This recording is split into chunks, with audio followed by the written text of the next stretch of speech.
Kale mu bawala bonna abajjanga okumuyambako mwe mwali n'akawala akatono, akawala akaali akasiiwuufu naye nga kalina ekyenyi kya nsonda, mpozzi n'amannya agatukula ng'omuzira, ate nga galimu n'akazigo.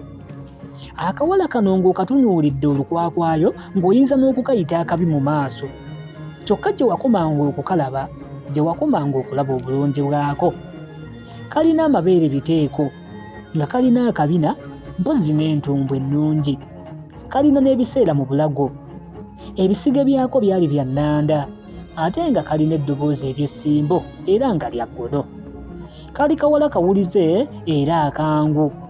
Akawala kano ke kaasinganga okuyamba ku Pawulo ewaka era nga ke kasembayo okuvaawo.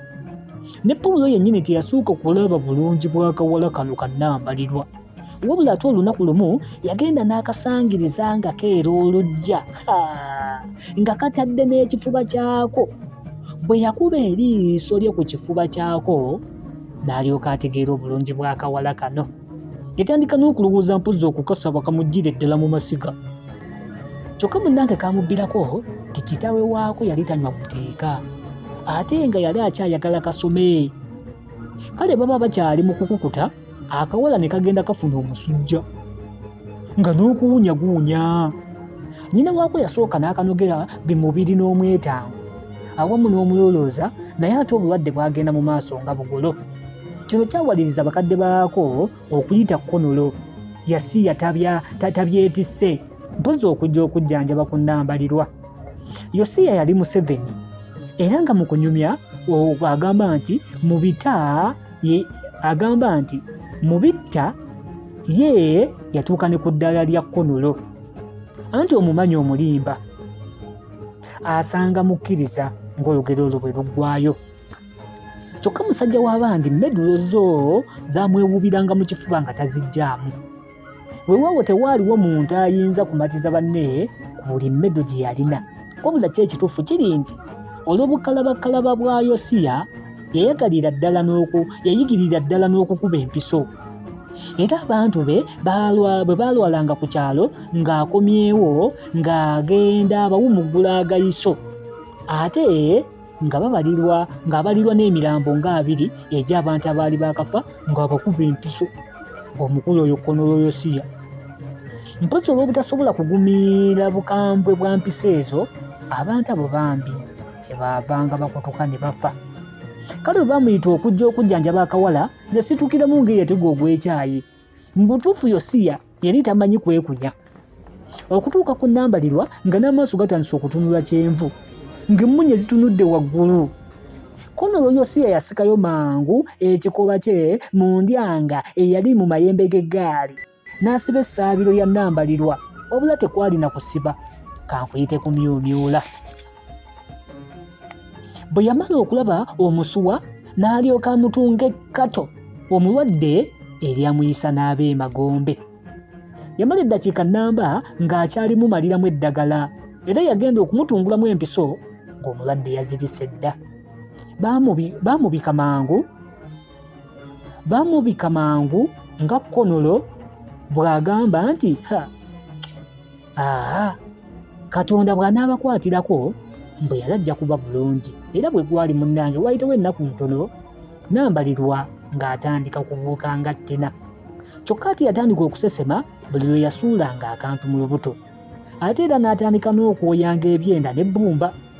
Bwe wamutunuuliranga ennyo ng'olaba akameeme ke kalasira nnyo, ate yenna yatandika n'okweruukirira ng'oluleka, n'amaaso okumutemagana.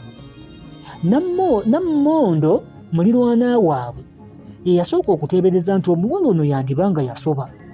Kyokka abalala baalwawo okukkiriza, kubanga omuwala yagendanga ne yeesiba omusipi mu kiteeteeyi eky'essomero n'ajjula olukendekende lw'okulukutulamu. Kyokka bwe yatuukanga mu kkubo, omusipi n'agussa n'agusibira ddala wansi w'ekkundi. Era akawungeezi kamu yali ng'ava ku ssomero n'ayita ku nnyina ku dduuka lya Temuseewo nga n'omusipi agussizza, kyokka nga tamanyi nti nnyina waali. Olwo ne nnyina bwe yatandika okukkiriza nti Nammondo bye yali ayogera byandiba ebituufu. Enkeera bwe baali mu ggwaatiro, nnyina yalaba ekifuba kya muwala we. Nnyina olwakuba eriiso ku mmeeme y'omuwala n'alyoka agamba bw'ati, puroguramu tuula tusome. Tuli katabo akagamba nti Pawulo kiri muttu kimanyibwa nnyini kyo, ketugenda mu maaso n'okusoma. Nze muzzukulu wa Mugema, munnakyalo akwata ssente empya n'enkadde. Essula gye tuliko mpanvu era tujja gikutulaakutulamu okulaba ate nga tugimalayo obeere nga naawe obiggwa ennyalwe. Maama olwakuba eriiso ku kifuba ku mmeeme ya muwala we n'agamba nti woo mwana wange wavaafaagana dda. Yamugamba mwana wange leero kitaawo naamudda wange onzise ng'ontunze, kitaawo tagenda kundyamu maaso. Yamugamba nti ye mwana wange lwaki tewansaasira? Olabe wa kitaawo nfumbiddewo ku nkato. Ye omusajja omumanyi? Ko muwala nti mmumanyi, musomesa aliyo ku ssomero, naye nange maama saagenderera, nsonyiwa nnyo maama. Nnyina bwe yawulira nti musomesa ate kwe kukaanyaamu nti musomesa muki oyo? Bino bye yajja okusomesa? Mbu musomesa. Erinnya lye y'ani? Mufumbo. Omuwala nti simanyi bulungi, naye ndowooza talina mukyala kubanga bulijjo abaana be bamukolera emirimu. Olunaku olwo mwami Andereya mweyogereze, kitaawe wa Nambaliro yalwawo nnyo okuddeeka. Kale yayitirako mu kirabu yaabwe era bammemba gye baali bakazizzaako erinnya lya Andereya mweyogereze kirabu. Oba mmemba bwali bw'abasajja bokka kubanga mbunga n'abakazi balina eyaabwe ku kkanisa mwe baayigiranga okutunga ate n'okusiika. Kirabu y'abakyala eno abasajja b'oku kyalo ekyo nga tebagyagala, mbunga eyigiriza abakazi okulya enkoko ate n'obutateba bbaabwe. Nabo kye baava bagunjawo eyaabwe eno eyamweyogereze. Kale mwami mweyogereze okugenda okudda okuva mu mweyogereze kirabu yali asibidde ku mutwe. Yajja akongoza omumbejja era yajja avuya nga n'olulimi alinnyamu lulinnye, era yayitira wala n'awaka nti owange gwe mukyala, owange gwe mukuuma, lwaki onsibira ebweru? Nti nkugambye mweyogereze waabwe, manya mweyogerezeewo nkomyewo. Nnyina w'abaana lwaki toggulawo? Omwana wange Nambalirwa yansikiranga, yadde muwala alinsikira omulala alinzuukusa emagombe.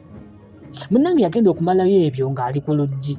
Omukyala olwalubandulawo ng'omwami ayingira ng'atagaataga ekiwummulo mu kisenge ng'atandika kwebaza yagizimba. Okudda engulu ng'enkoko ez'okubiri zikookolima ng'asisimuse, munnange omukyala yasonda agakamutema.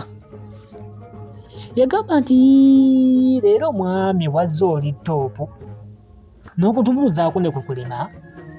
Kasa wayogedde ku musikaawo nga ffe abajja okugoba oluuma otwerabidde. Musajja wattu era agenda okwerwanako. Omukyala kwe kumwanguyira nti naye munnaffe nno nkusaaliddwako, omusikaawo yasobya era naye n'asoba.